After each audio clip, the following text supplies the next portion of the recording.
ज्ञानमूलं गुरुर्मुक्ति पूजा मंत्रमूलं गुरुर्वाक्यं मोक्षमूलं गुरुः। नमो नमो गुरुदेवको नमो गुरुसखिपाल नमो संत शरणागति सकल पाप सतगुरु को कीजे बंदगी कोटि कोटि प्रणाम कीटन जाने वृंद को कर लिया।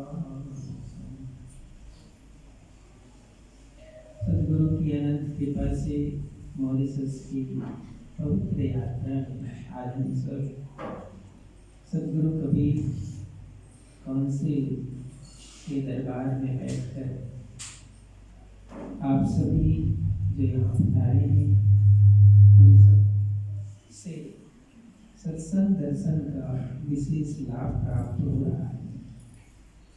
इस अवसर पर कबीर काउंसिल के महान साहिब सर्वेश्वर साहिब अध्यक्ष उपाध्यक्ष मंत्री कोषाध्यक्ष और सभी सदस्य और मॉरिशस के सभी स्थान से पधारे मान साहिब राज्य से पधारे मान साहिब और कनाडा से पधारे मान साहिब हमारे बहुते वाकवा से साथी वाणी राज्य से आई राष्ट्रीय और आप सभी कबीर काउंसिल की प्रेम भरे आमंत्रण को स्वीकार कर यहाँ आए भक्तजन भक्तमानी माताएं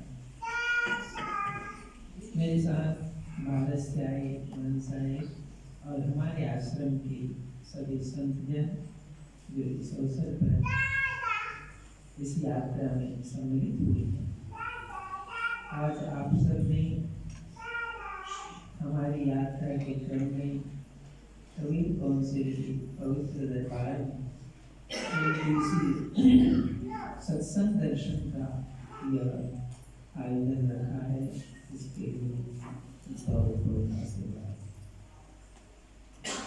आज तो जन्माधिकारी साहब ने आप सबकी पूरी क्लास लगा दी, पूरी क्लास लगी और जो साहेब को की भक्ति और साहेब की ऊंचाई को जानते हैं उनके लिए तो कोई बात नहीं, लेकिन वास्तव में नहीं जानते हैं उनके लिए जरूरी है कि हम जाने साहेब को जानना जरूरी, क्योंकि रहस्य सबसे बड़ा रहस्य है। सतगुरु कबीर साहेब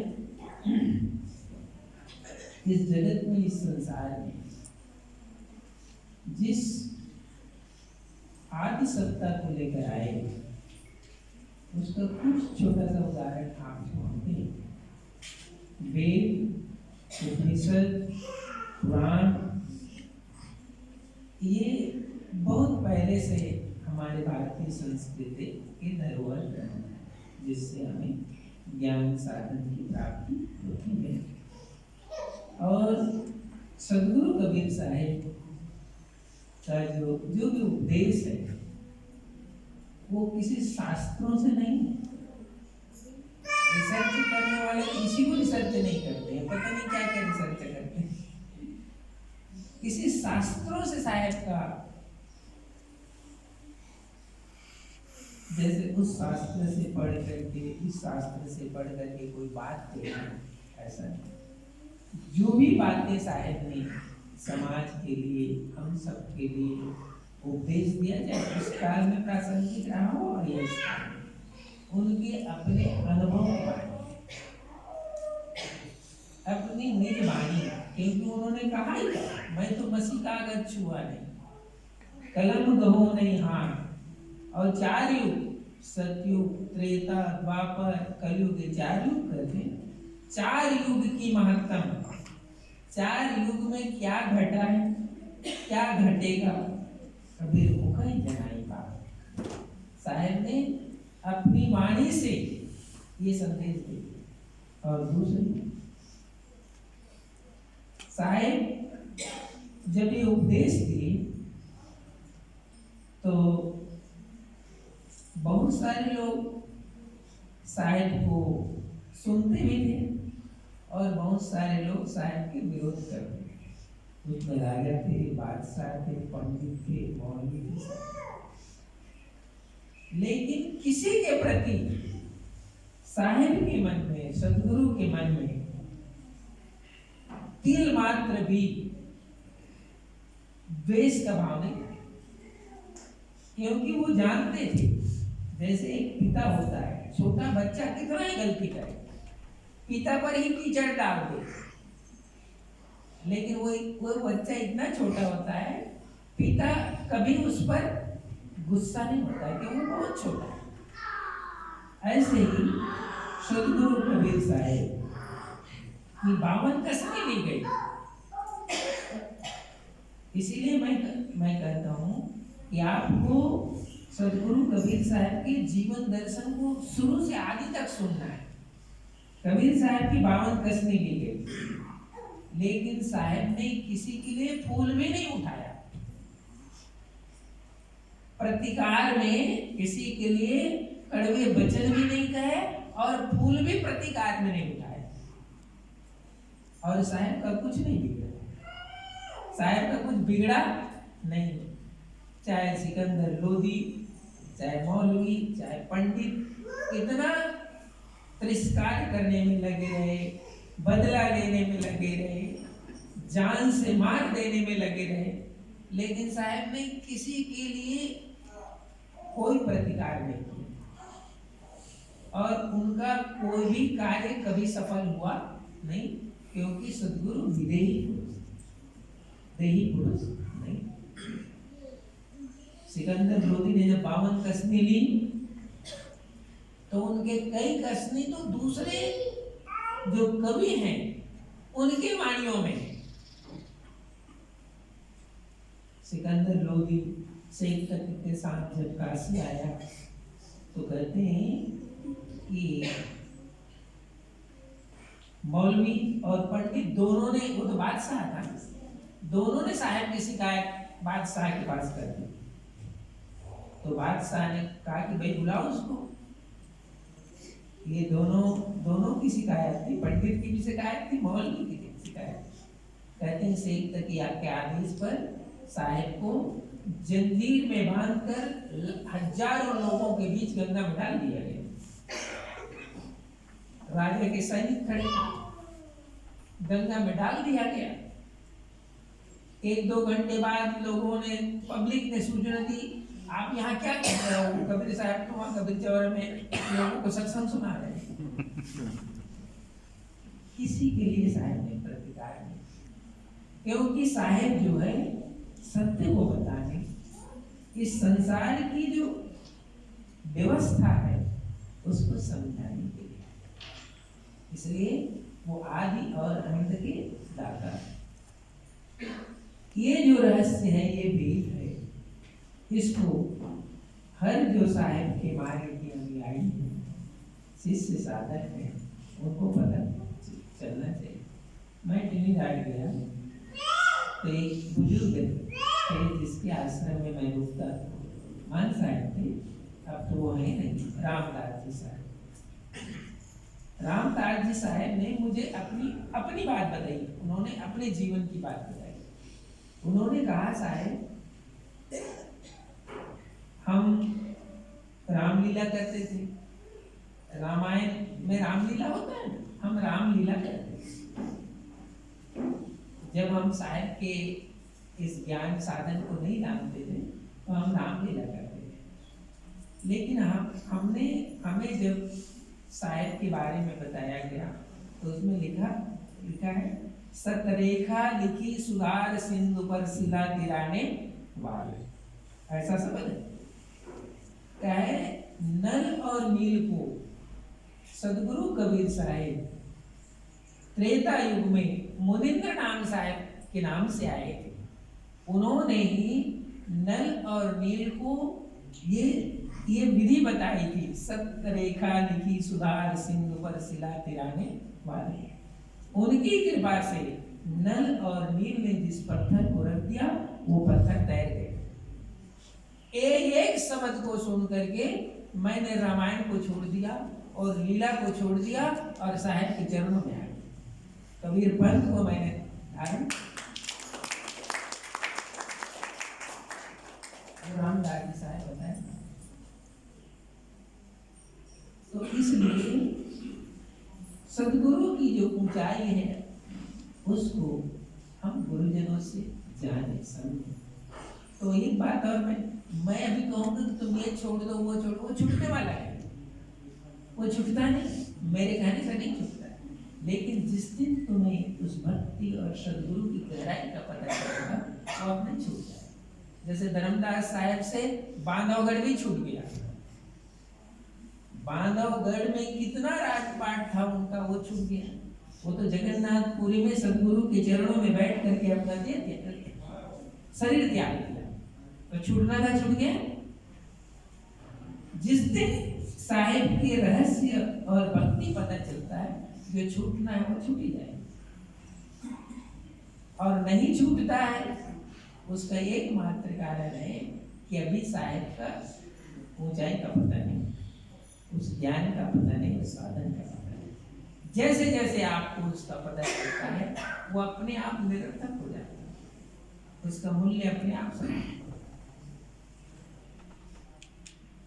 तो ये जो यहाँ पर अभी धीरे धीरे बहुत से आश्रम बने मॉरिशस में, जैसे कबीर फाउंडेशन की तरह से और भी नए संस्थाएं बनी हैं, और आप सबकी बड़ी जिम्मेदारी है कि साहिब की जो सत्य वचन है, सत्य उपदेश है, सत्य संदेश है, उसको अच्छा से जो नई पीढ़ी है, नए बच्चे हैं, उनको उनकी भाषा में।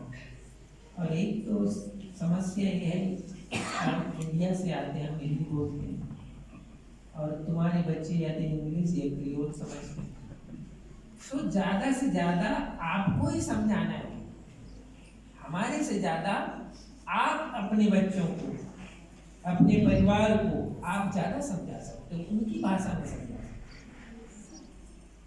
हो। और अपने परिवार को समझाने का एकमात्र साधन वही होता है कि आपके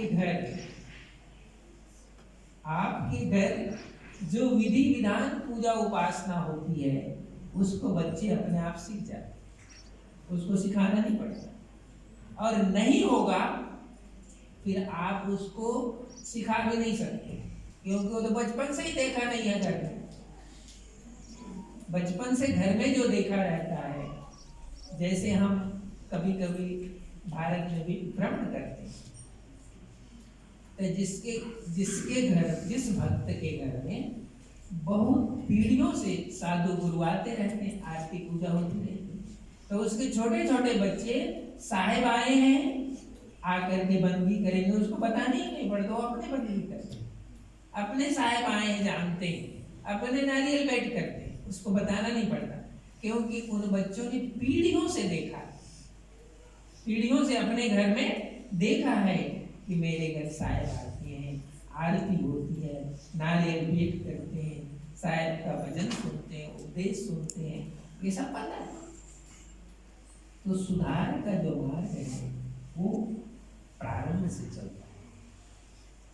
तो जो साहिब के भक्त हैं, वो मॉरिशस की बात हो, चाहे वो ट्रिनिडाड की बात हो, चाहे इंडिया की बात हो, जो घर का व्यक्ति कभी पंथी है साहिब, तो उसके घर गुरुओं का आना जरूरी है, संतों का आना जरूरी है। महीना 2 महीना में संत आए तो तुम्हारे बच्चे अपने आप सीख जाएंगे, छोटे बच्चे।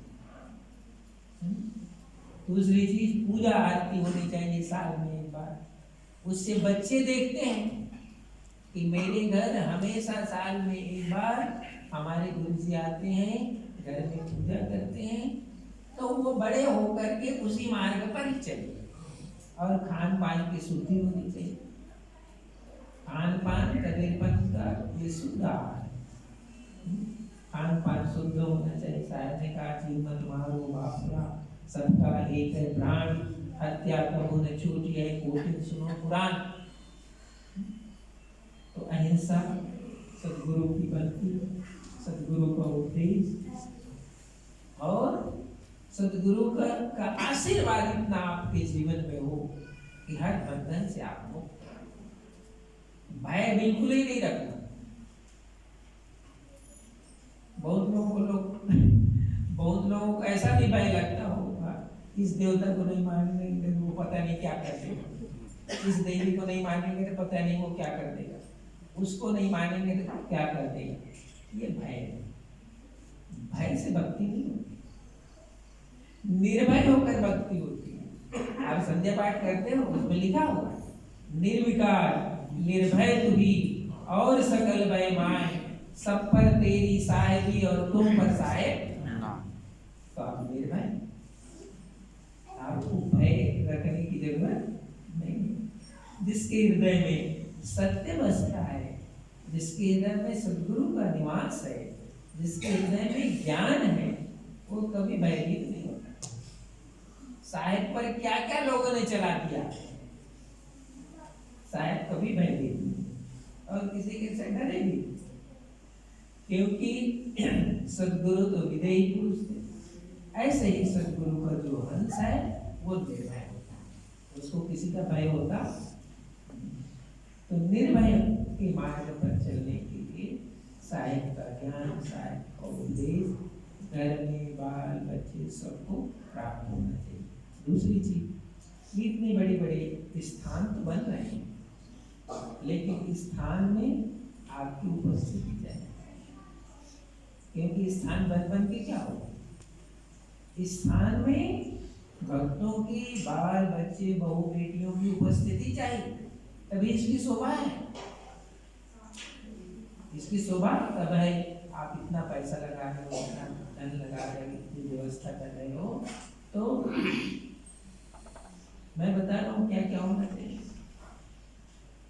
कभी आप घर में बर्थडे मनाते हो, आप बर्थडे का सत्संग यहाँ पर, इसी बहाने आपके इष्ट मित्र आएंगे, और ये जो इतना बड़ा आपने हाल बनाया है, इतना बड़ा सत्संग हाल बनाया है, इसका संस्कार बच्चों पर पड़ जाए।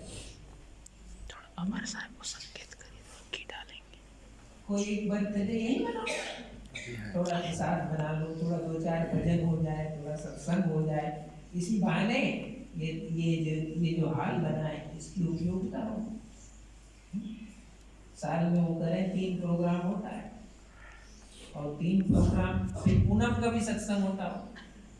लेकिन कैसे आप इससे अधिक से अधिक अपने बाल बच्चे परिवार को जोड़ कर रख सकते हैं, इसके लिए भी कार्य करना जरूरी है। और महापुरुषों ने पुरुषार्थ करके इतने बड़े स्थान बनाए, और पुरुषार्थी तो कोई कोई होता है। अपने लहरदार गाँव में पंचदेव देवी साहब, कितने कबीर साहब के प्रकट होने के 550 वर्ष बाद लहरदारा धाम को साहब ने देखा कि ये तो हमारे इष्ट की भूमि है, जगत चलो सकी दर्शन को सकती प्रकट वैसा को, इसके लिए तो शास्त्रों में लिखा, लेकिन वो ऐसा ही था। तो साहब ने उस जगह पर जाकर के सतनाम का झंडा गाड़ा, और करके जब मैं जहाँ तक मैं जानता हूँ, हम पहली बार जब वहाँ थे और ज्येष्ठ पूनम का बड़ा कार्यक्रम होता है, उस समय तो मुझे लगता है 800-900 भक्त आते हैं, इससे ज़्यादा नहीं आते, 800-900 ही भक्त आते रहेंगे। अभी कम से कम 15 से 20 हज़ार आ गया ज्येष्ठ पूनम। और